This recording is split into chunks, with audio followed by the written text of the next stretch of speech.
For a world that largely rejects the existence of a real devil, it is strange, perhaps even hypocritical, how obsessed society is with horror films, demons, and supernatural terror. If you ask the average person whether they believe in Satan, they might scoff at the idea. But these same people will willingly sit through 2 hours of a film glorifying demonic activity, possession, and the occult. Think about the sheer volume of horror films made every year, many of them centered on dark spiritual themes. There's a disturbing fascination with the supernatural, but not in a biblical or godly sense. Rather, people are drawn to the most horrifying depictions of demons and evil forces. There are many films that come to mind when we talk about demonic themes. Perhaps you think of Hereditary, the 208 film that revolves around demonic inheritance, occult rituals, and the summoning of the demon, or maybe the Conjuring universe. A franchise based on the real-life cases of Ed, Lorraine Warren, which focuses on hauntings, demonic possession, and occult. Influences. Many people who have watched these films have had real physical reactions. Some experience sleep paralysis. Others feel an eerie presence around them. And some have even reported hearing strange noises in their homes after watching The Enemy Knows. That what we open ourselves to can have a lasting effect on our minds and spirits. But of all the films ever made, one stands out as the most demonic. One film has had a more profound cultural, spiritual, and cultic impact than any other. That film is The Exorcist.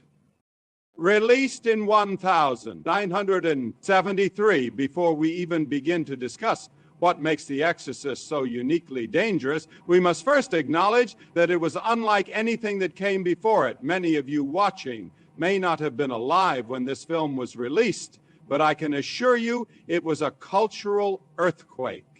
People today are desensitized to horror films. The industry has pushed the limits so far that audiences barely flinch at things that would have horrified previous generations. But in 1973, The Exorcist was something entirely new. When the film was released, reports of fainting and vomiting in theaters were widespread. The Exorcist scored the biggest opening day gross for a single theater in the history of Los Angeles motion picture. Houses and broke established records in every other theater where it opened across the country. Sometimes even they stand in line for 5 and 7 hours. We've heard some of the people say they've been standing in line that long, and they'll come in and they won't be able to watch the whole movie because it's just too much for them, and they'll come out after about an hour. But they don't complain about standing in line. I don't like it. I want to go home. Makes my heart beat to scream. I don't know. It doesn't bother me that much, but I guess it bothered her. Bother me, this is the second time we've seen it. We still can't hack it. Paramedics were frequently called to screenings because audience members collapsed in fear. Why did this film provoke such extreme reactions? There have been many terrifying movies before and since, but nothing else has elicited such a visceral response. It wasn't just fear, it was something deeper. The film was marketed as just a movie, but something was different about it. It had a spiritual weight to it. The disturbing nature of The Exorcist wasn't limited to the screen. The production itself was plagued with bizarre and unsettling incidents. A mysterious fire destroyed part of the set, except for the room used for the exorcism scenes. I do remember getting a phone call one morning at 4:00 a.m. from the production manager who said, "Don't bother to come to work today." And I said, "Why am I fired?" And he said, "No, but the set has just burned to the ground." It was 4 in the morning, and the night watchman saw smoke coming out the door of the soundstage. And interestingly, it was while we were shooting the exorcism scene. The rest of the set burned down. but the area depicting demonic activity remained untouched. Multiple actors suffered injuries during filming, and some reported strange experiences. 2 cast members died shortly after the movie's completion, adding to the film's dark legacy. Now, skeptics will say that these events are just coincidences, but can you really ignore such a long list of eerie occurrences? Billy Graham, one of the most well-respected Christian leaders of his time, famously spoke out against The Exorcist. He went so far as to say that there is a power of evil in the film, in the very fabric of the film itself. He wasn't speaking metaphorically. He meant that the film carried a literal spiritual danger. Allow me to read you a portion of an article published by the BBC in 1998. About this film, the church condemned it. Rev. Billy Graham branded it evil. Members of the audience were physically sickened by it. And 25 years later, the British Board of Film Classification continues to ban it on video. But beginning June 19th, the ultimate horror film, The Exorcist, will be re-released in cinemas in Scotland prior to a wider UK release later this year. Other films may be as bloody and blasphemous, but The Exorcist still possesses an unearthly power to shock. This article is from 1998. There is something unusual about this film. The British Board of Film Classification banned it in their country, and Billy Graham openly spoke against it at the time. That alone speaks volumes about the film. It didn't scare me.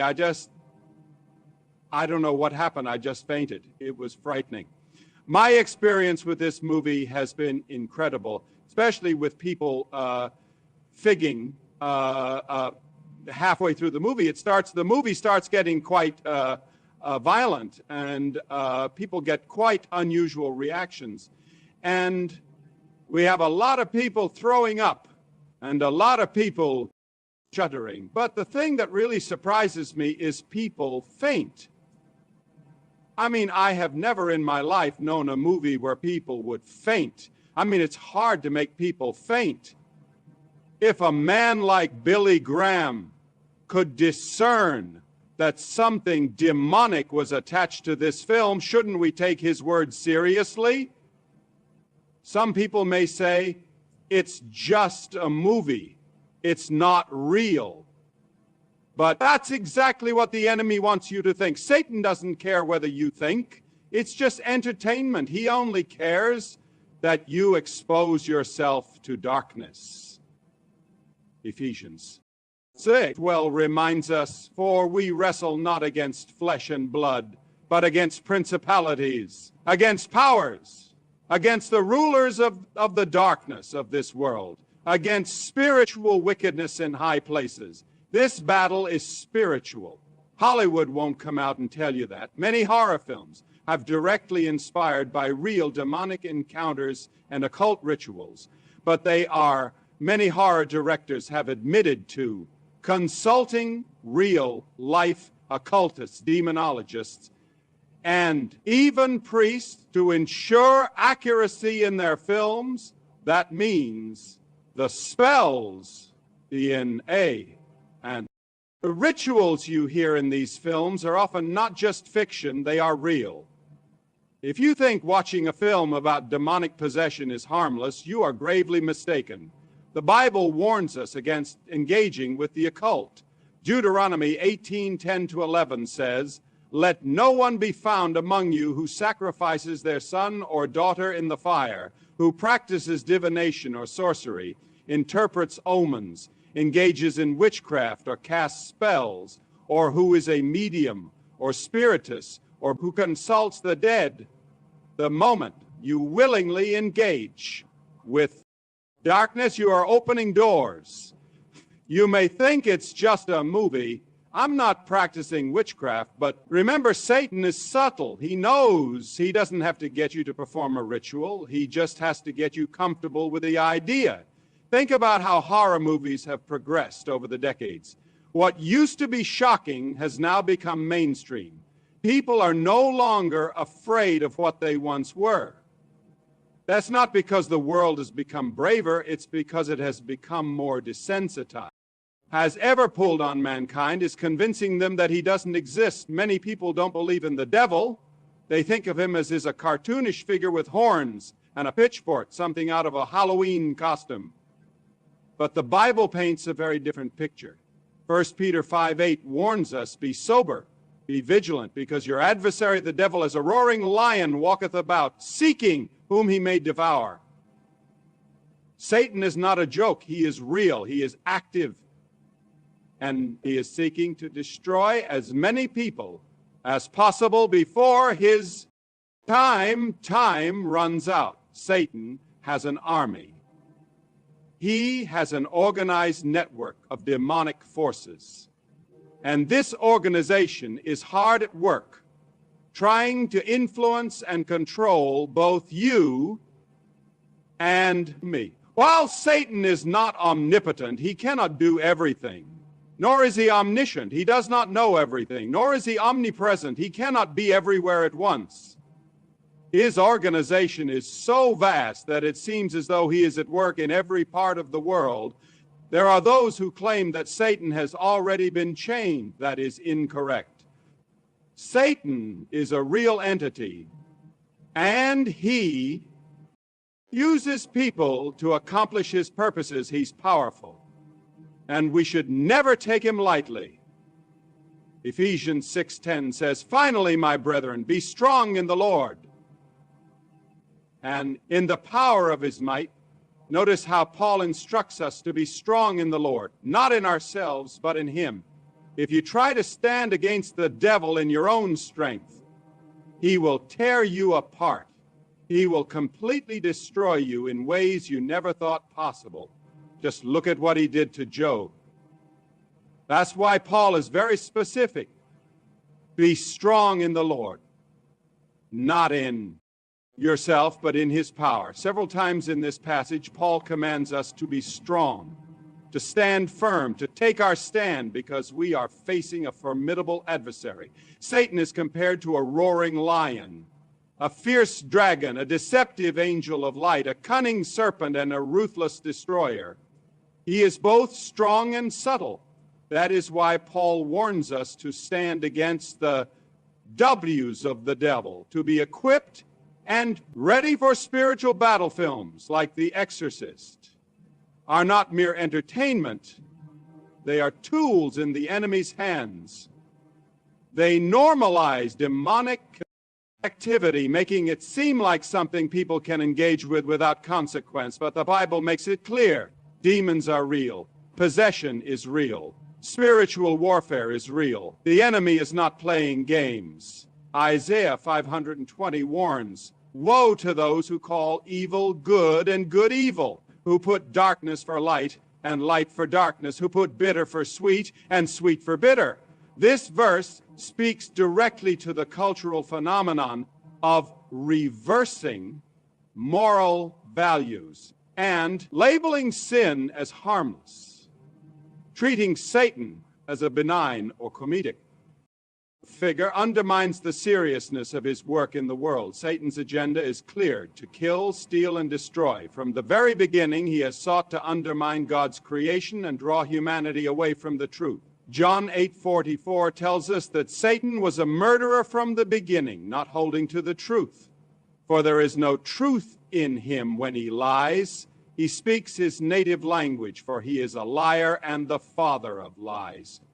Satan works tirelessly to deceive, distract, and lead people astray. Allow me to make this clear. Satan is a wicked being, one with real power and a very real dangerous agenda. There is a spiritual battle waging against Christians.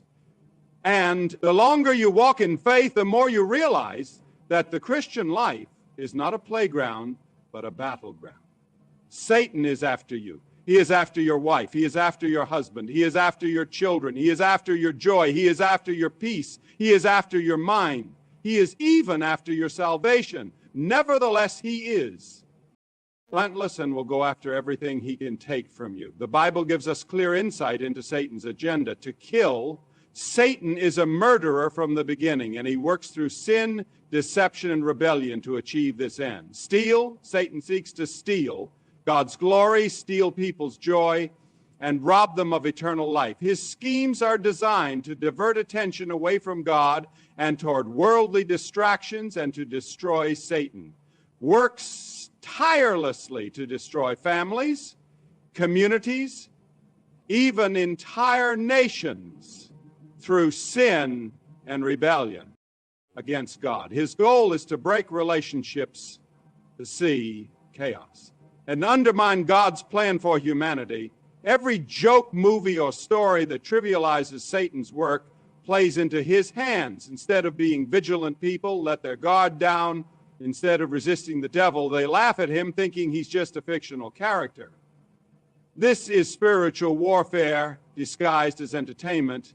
As followers of Christ, we are called to be discerning and wise in our engagement with culture.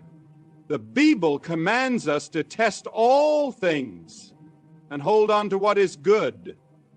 1